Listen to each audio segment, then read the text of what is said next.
Sheridan, Wyoming's known for a lot of things. We got the Bighorn Mountains. We have the Wyo Rodeo in the summer. We're the hotbed for polo in the months of July and August. People from across the world, around the world, come to play polo in Bighorn, Wyoming. One of our better kept secrets, though, and one of the gems, is a place called Barry King Tools. So I had the opportunity to sit down with Barry and chat with him about his business, how it got started. The Barry's almost like the Dos Equis man. He's almost the most interesting man in the world. So, a super successful businessman, a pilot. He's got a couple airplanes. He hunts all over the world. I hope you enjoy getting an inside look at Barry King's operation as much as I did filming it. Your family's well known with the King saddlery, right? But how'd you get into the tool making part of it? Tool making, I was doing the leather work, started doing that as my job when I was 14, the actual stamping. I was doing strap work before that, back in the back shop there, making breast collar straps and skid boots, helping with all that stuff. And then wanted to start tooling, so my dad said, "Oh, come on down and I'll help you, and then your uncle John can help you a little bit also." And so I went down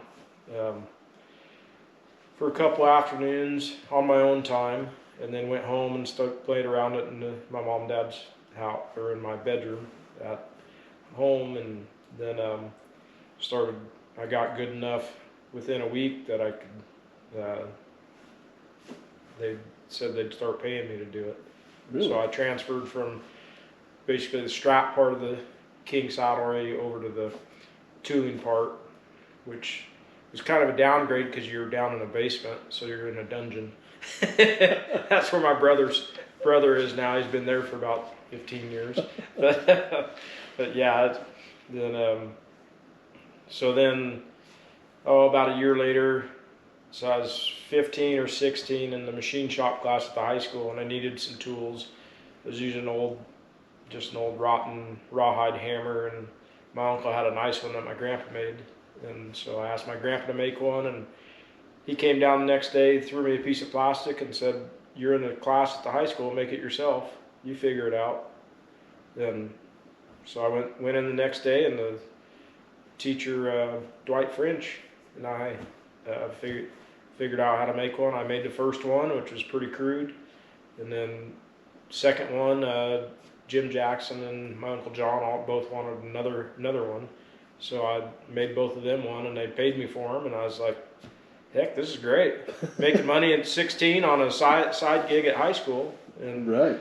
And so that was right around Christmas, and at that time it was a 2-period class for year long, and I had all my projects done at Christmas break, so I had all spring semester to do work on whatever I wanted. So I was making tools, and I had a 4-wheeler that I was making parts for and things like that in the class. And then when I graduated high school, I went to machining school here in Sheridan, and that's when I truly became legal with my business. But got a tax license, and then took a loan out and bought a metal lathe. And then a month later, I had enough money, I was able to just purchase a milling machine. And that's all probably the first month of college. So when I really did that. And then that following year, would have been 1994, was the first Sheridan Leather Show. And that was the first kind of true leather show where everybody got together and booze set up and everything like that. Huh. So I had, 75 hammers and sold out in about 4 hours.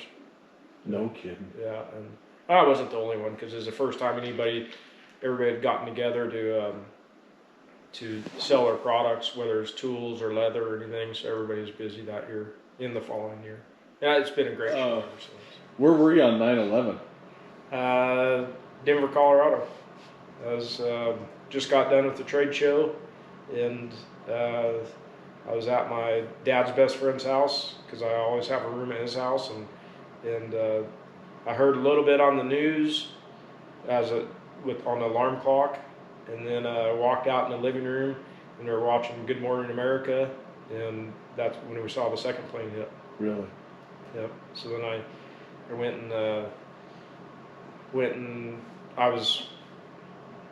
I went out to the Honda motorcycle dealership. I bought a motorcycle that morning, but when I walked into there, all the salesmen were watching TV, were watching the news because we all knew what was going on. Well, I walked in, and that's when I heard that they had hit the Pentagon also. Oh, really? And so that was the third one that they did, and then I also the Flight 93. I heard that too when I walked in. They told me, the salesman said, "Oh, the 2 other planes went down too." And I was like, "Oh heck." You had a mishap skydiving. You ever gonna do that again? That was a one and done. Was it? Yeah. Is that the first time you'd ever done it? First time I'd ever done it, and last time. Tell me about that. Well, it's my brother and I flew down to it was basically a Wounded Warrior type weekend down in Oklahoma, and so I'd been there a few months prior, probably 5 months prior, and shooting guns and pigs and stuff, and so we got invited down again by Dana Bowman, and so my brother and I flew down, and I flew my plane down, and perfectly good airplane, fly a nice plane down there, get out, we go hang out with Larry Ward, who's a friend of mine. He's ex-pro motocross racer and stuff, and so we still talk, but so we crashed with him at the lodge for that night, and then everybody starts showing up the next day, and the skydive team shows up, and there was probably only 8 people there besides the skydive team and some of the people with the group. And the skydive team says, "Well, if anybody wants to jump, raise your hand." And my brother and I, well, heck yeah, let's go jump. My brother's jumped several times. Well, half dozen anyway. Okay. And I'm like, "Yeah, I'll do it." And my brother looked at me like, "Really?" And cause he didn't think I would. And I'm an adrenaline junkie, so I'm like, "Yeah, I'll do it." And they said, "Okay, go empty your pockets out and stuff, and we'll put the flight suits on here and stuff, or the jump suits on." So we empty our pockets out, no wallets, no cell phones, nothing, and throw them on the bed and come back in, put our jumpsuits on, and then we leave.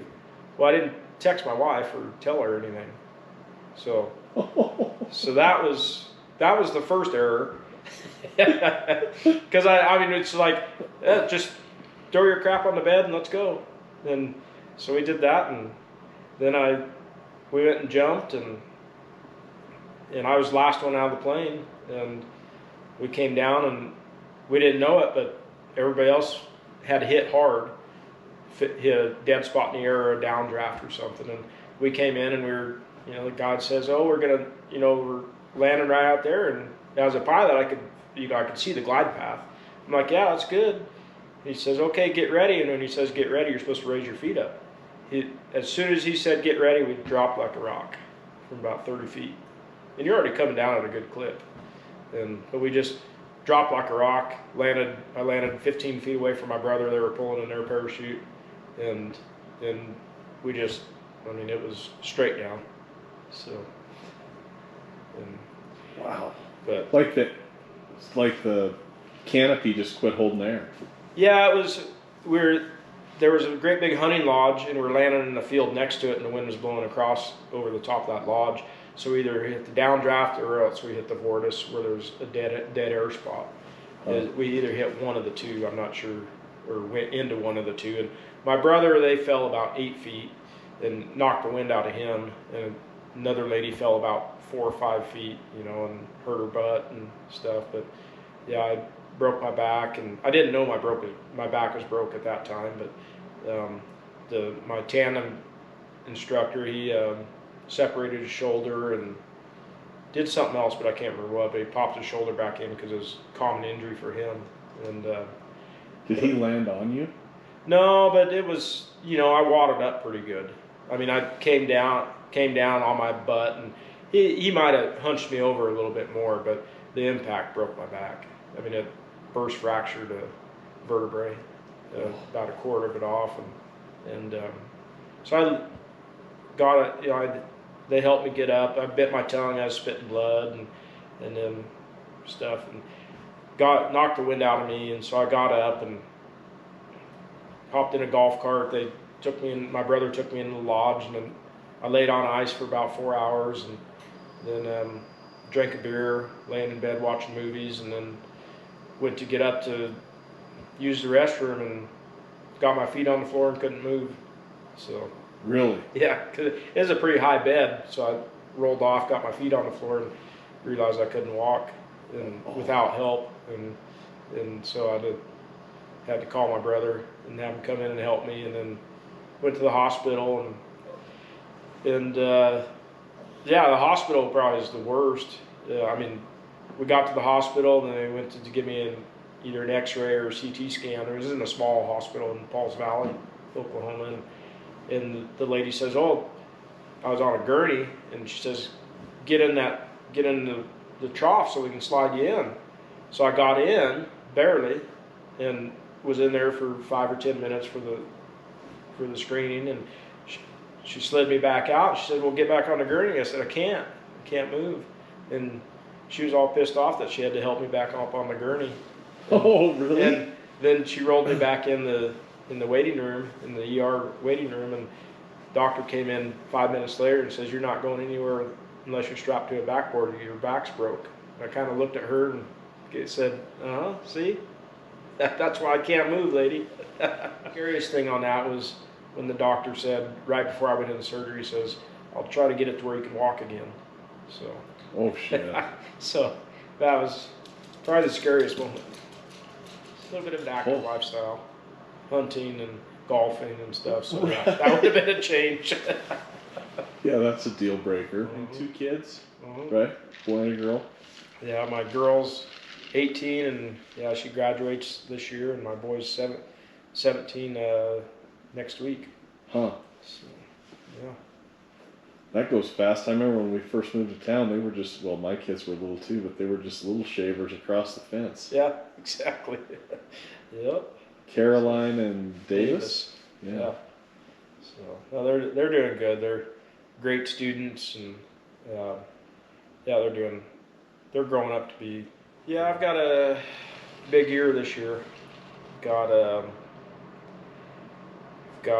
go to Pakistan in middle of March for 2 weeks, and then I'm supposed to go back to Mongolia for Hengai Argali, and that's supposed to happen. Season opens July 1st, so probably be going over there into June, and then What are you going to kill in Pakistan? Pakistan will be 3 Urials, 3 sheep. Yeah. And possibly an ibex if they can find a tag. They're looking for a tag, seeing if there's one left over. Oh. So they were sold out of tags for a Sind ibex, and so but some hunters will cancel, and it might be a last minute type thing. I see. To add that tag, and then British Columbia in August for stone sheep and a mountain goat, hopefully, and then possibly if time permits, do a moose and a caribou also. And then what's it like being over in Pakistan as a hunter? Well, I'm not sure this will be my first trip to Pakistan. Oh, will? Yeah, went to Tajikistan a couple years ago, and that was great. Then I've got Turkey in November also. So the country, not I've the got, bird.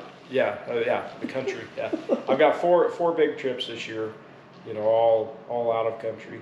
Wow. And yeah, three of them in Asia. My wife gives me shit about it all the time. Well, not all the time anymore, but I didn't have a website when we met, and she said, "You need to get a website." I said, "Yeah, I know I do. Like if you get somebody to build it, have them build it, and I'll help. I'll send all the pictures in, the prices and everything, and have them build it. But I want a set price. Here's the catalog. I want a set price for this." And the lady gave me a good, reasonable price. And I'm like, okay, do it. And And I told my wife, I said, if this isn't paid for within a couple months, I said, we're going to have issues. and I put on two chat forums that my website was live. You know, you can order off of it. And I literally paid for the website in a day and a half.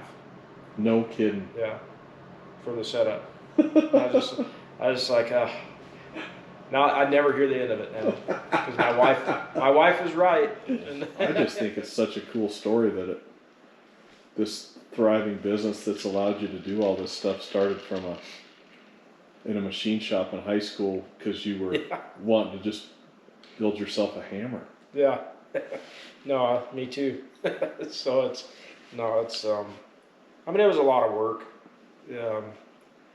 In my early 20s, you know, most people are going out on their, you know, first year when they're legal to drink, going out every night or every weekend and stuff. And I think I went out on my 21st birthday and I didn't go out again until I was about 24, 25 years old, you know, but maybe a couple times a year. Yeah. But it wasn't, you know, the drinking thing and partying thing wasn't me. And I was working, building my business up and just trying to make a buck and, you know, get to that next step. Yeah. Of where I wanted to be. You know, having the goals of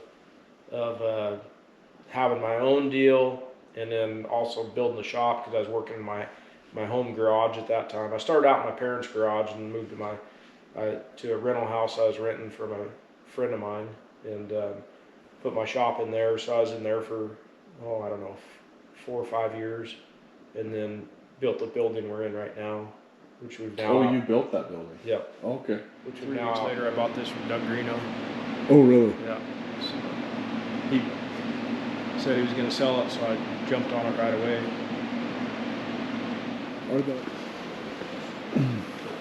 This bear is actually bigger than that one.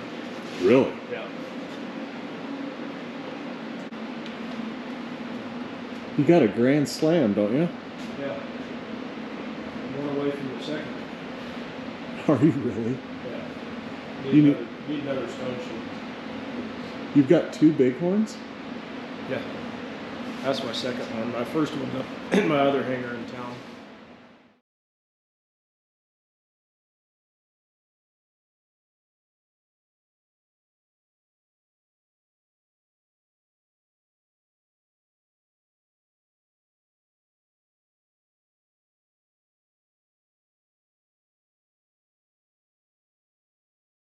How many of those washers fit in one of those tubs? I don't know.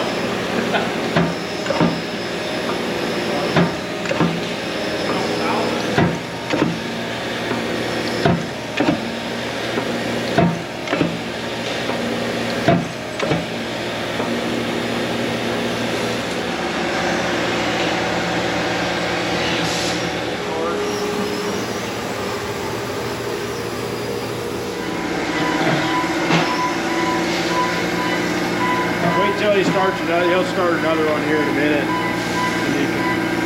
And I'll finish. I mean, you can kind of do the start, the beginning, and then the end of it.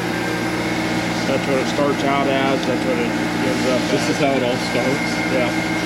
Yeah, just leather donuts on there. And then we turn it by.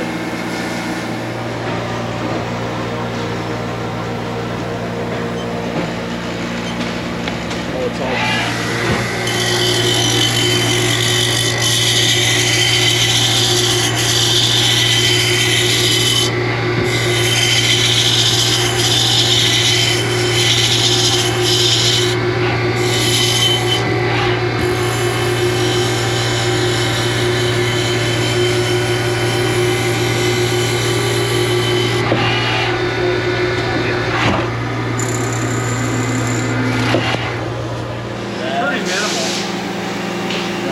Mostly from that Echo brand. It's usually all from like 3 different saddle. Yeah, there's 3 saddle shops in Texas that beat the snot out of it.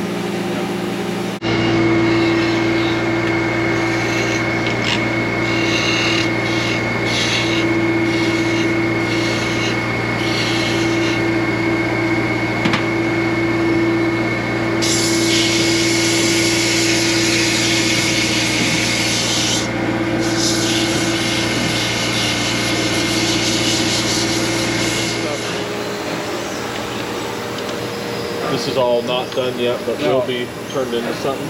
Yeah, these just have the filing to go on all these things. When you do all these by hand, Yeah, those are all the files on. how long is it going to take you to do that bucket? That can will take about 2 hours. I'm fast. Should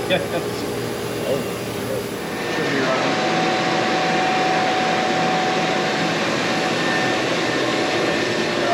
Only one's running right now. So normally all of them are running. Do they all build something different? Yeah. We have a lot of different programs to change out, what machine goes in and stuff. Tool holder and stuff is always on there. We never take those off. And that's all it does all day is just make one tool. Yeah, well, it does 22 at a time. Holy shit. That's what it started out as what it is.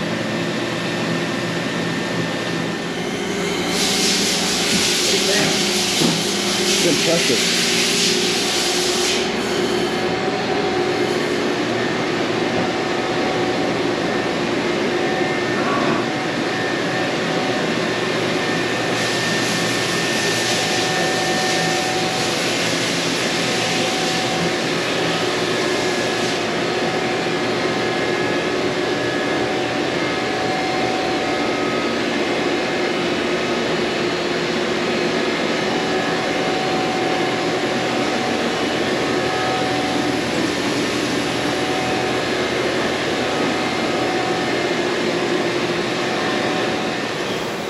You did that whole thing in 3 days? Yeah.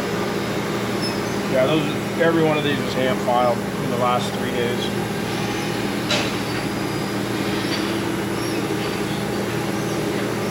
A lot of these, the head size is smaller, so we got it on stainless rod. Just like that. Oh yeah. But the bigger headed stuff was a bolt. Yeah, like that was a bolt. These were bolts. Yeah, those are bolts.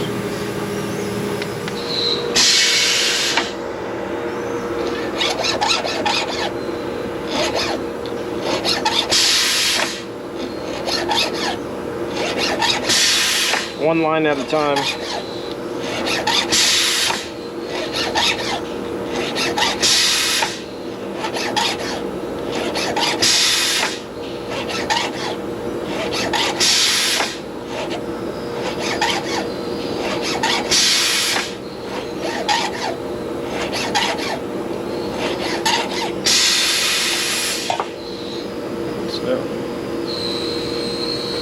How many times have you done that?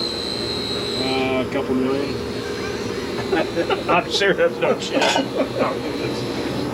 No. What's that doing? It just cleans the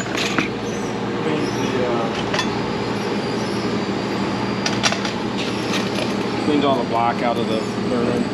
Ultrasonic cleaner. Rips them out. Flip the blade.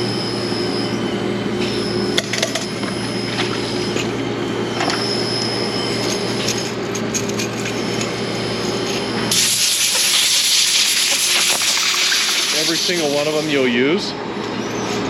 But a lot of these that I filed, I'll try every one. I'll hit it in a piece of leather, make sure the lines are straight. They're not crossed over. Oh wow. Tools all ready to finish.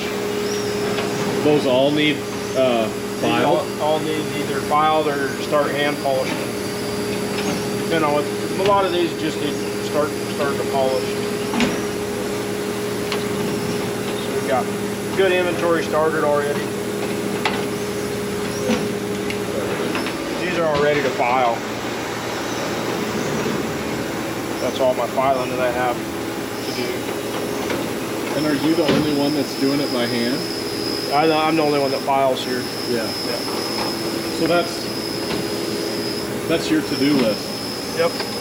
Yeah. Yep. This is all ready to be sold? Yep. Like here's the finished hammer. We cut that raw nut off and put that nut on. So. It's pretty.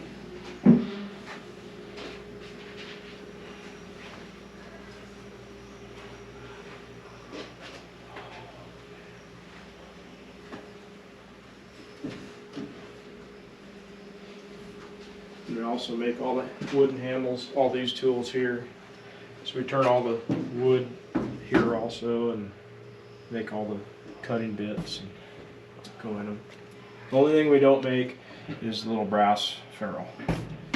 So But you make everything else. make everything else. We even make the brass nut on the hammers. Where are you making the brass nuts at? On one of the lathes.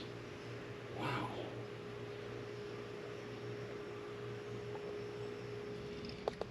How many different pieces do you make? About 2,500.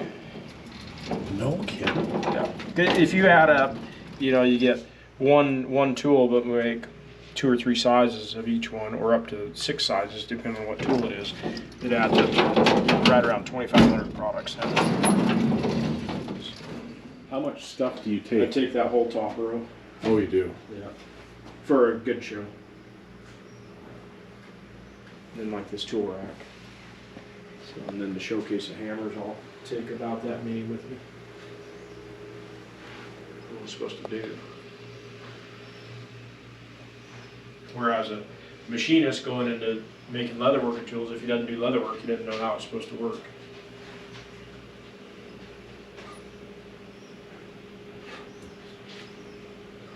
Leather tools and forward parts all spring.